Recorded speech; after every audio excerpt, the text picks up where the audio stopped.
You have paid for them and you've downloaded them. You even backed them up somewhere. But the truth is, you'll probably never look at them again.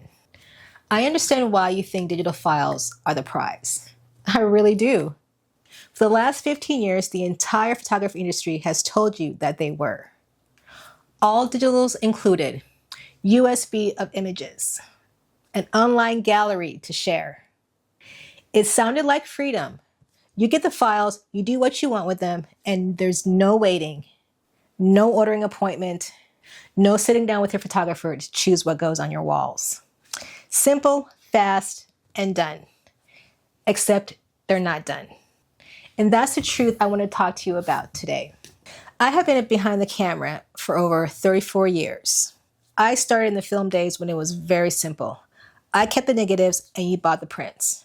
I wasn't trying to be greedy. That's just the way the industry was, and that's how photographs survived. They lived in albums and they lived on the walls. They actually lived in the real world. Then digital arrived and everything shifted. I was told this is the future. So like everyone else in the industry, I became a shoot and burn photographer. I handed over JPEGs and walked away. And a few years later, I started asking my clients one simple question. Did you ever print those photos?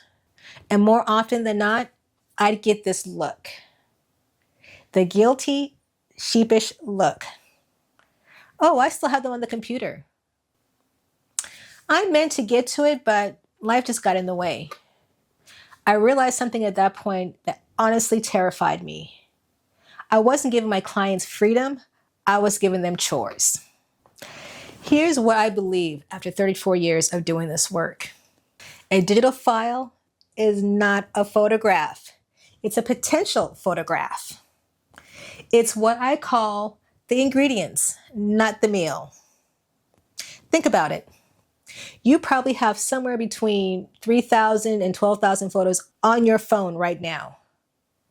How often do you scroll back to image number 2,356 and just sit with it? How often do your kids pull up your folder on a hard drive and say, tell me about this one?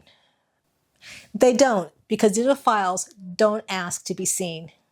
They sit, they accumulate, they become clutter. Digital clutter that actually creates a low-level sense of guilt every time you think about organizing them. But a print on your wall, that demands to be seen. Every single morning when you walk down that hallway, your walls are speaking. They're telling your family's story.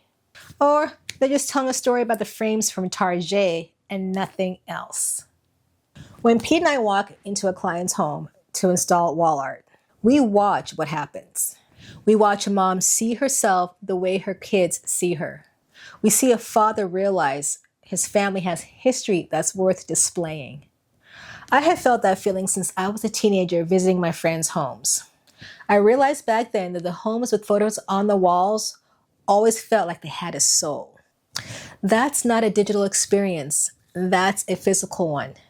This is what I love about the boutique model, and honestly, what I wish every client understood before they ever even booked a photographer.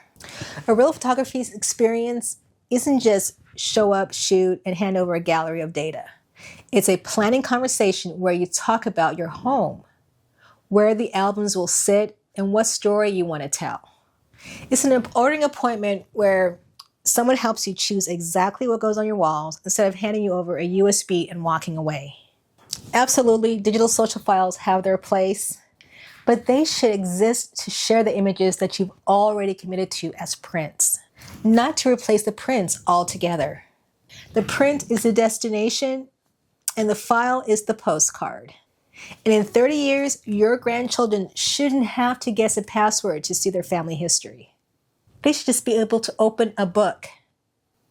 So here's what I want you to do. Do me a little favor. Don't book a session. Don't follow me. Don't even subscribe, though I wouldn't stop you if you wanted to. But I want you to go and look at your walls. Look at what's hanging there right now. Ask yourself if this is the story you want your family to walk past every single day.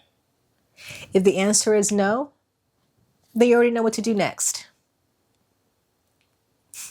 I'll see you next Tuesday.